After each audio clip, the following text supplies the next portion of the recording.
Get ready for the transcriptions guys. ये आपकी 70 to 80 word पर मिनट की स्पीड से चलेंगी. 5 seconds, 3 seconds, start.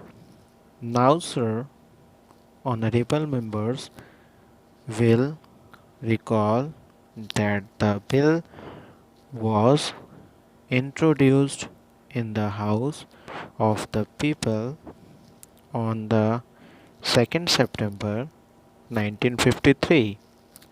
It has had a long history and in one form or another it has been before the public since the end of 1949 in the statement of objects and reasons, the various stages through which the bill has passed since 1946 have been summarized, and I need not recapitulate on this occasion the circumstances in which the then government of India took the decision in early 1946 to initiate an inquiry into the reform of our company law. I would remind honorable members that between 1946 and 1948 the entire field of company law was carefully reviewed by two distinguished company lawyers who were appointed to recommend the broad lines on which the present act should be revised. Their recommendations were examined in the then Ministry of Commerce, and certain tentative departmental views which emerged were circulated in a comprehensive memorandum to all recognized trade and industrial associations, bar associations, the high courts, and the state governments that brought us to the end of 1949. Many representations on this memorandum were duly received from chambers of commerce, trade and industrial associations, state governments, and the general public. At the end of 1950, the Government of India appointed a committee under the chairmanship of Sri Bhabha to go into the entire question of the revision of the Companies Act with particular reference to its bearing on the development of trade and industry in this country. This committee examined a large number of witnesses in many parts of the country and submitted its report in March 1952. This report again was circulated to all state governments, chambers of commerce, trade associations, high courts, and many other bodies.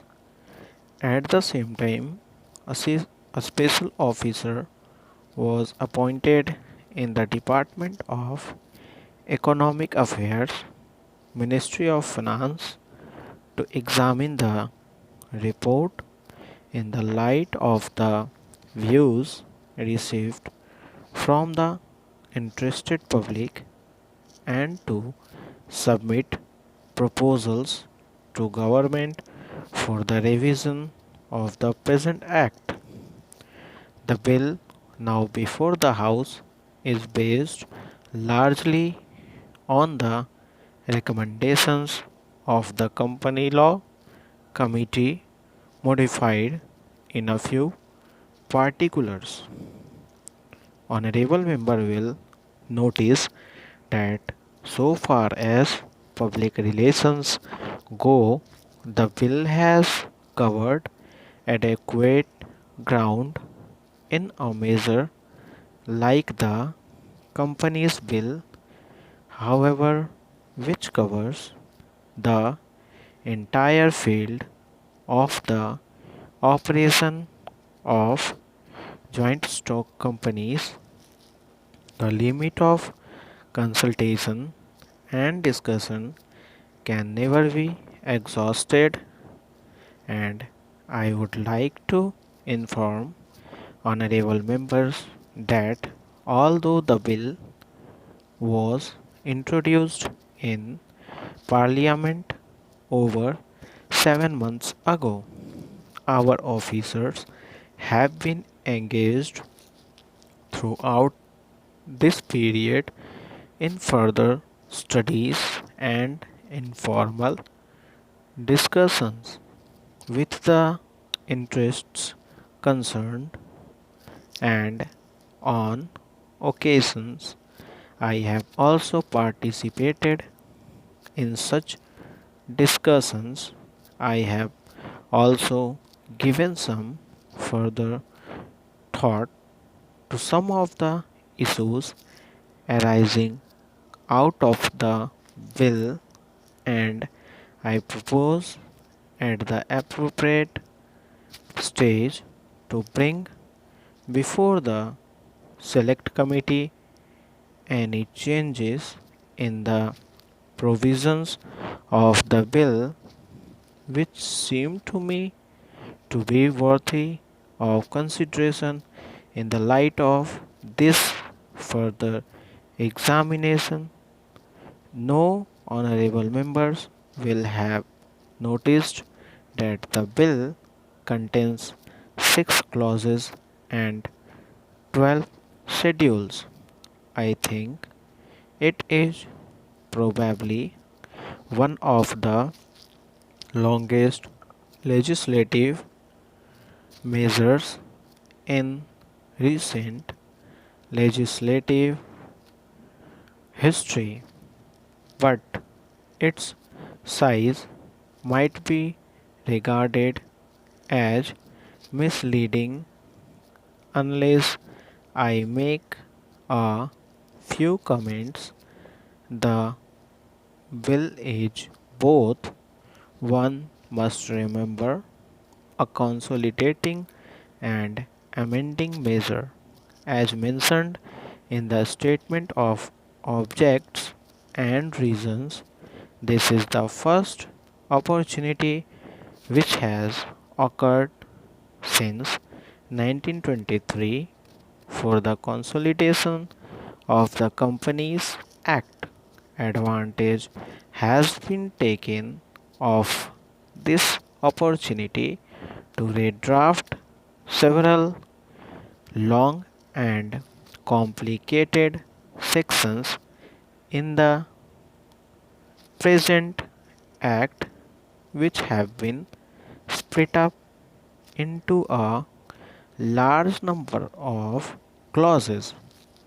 This is the largest single factor accountable for the increase in the number of clauses in the bill. New clauses embodying substantial changes in the present law would hardly constitute more than a small fraction of the bill. I would also draw attention to the structural changes in the bill to which a reference has been made in the statement of objects and reasons, the draft of the bill, and the rearrangement of the existing chapters in the Companies Act in a more logical order have, I think, resulted in a noticeable improvement in the form of the bill, and I hope will facilitate better understanding and appreciation of the scheme. I wish that the act which came into effect long ago was implemented properly. I know that the minister here is very earnest in implementing it, but unfortunately his colleagues at the state level are disappointing him. Unfortunately, no step have been taken for trimming or toning up the administration at the level, and at the district level they have to be taken immediately. So guys, यहाँ आपकी 840 words की dictation complete होती है, जो कि 70 to 80 words पर minute के हिसाब से थी। तो गाइस, अगली वीडियो आपको कितनी वर्ड पर मिनट की स्पीड से चाहिए कमेंट बॉक्स में आप डाल दीजिएगा, और बने रहिए गाइस नेक्स्ट वीडियो के लिए। तब तक के लिए Jai Hind, keep supporting, keep practising.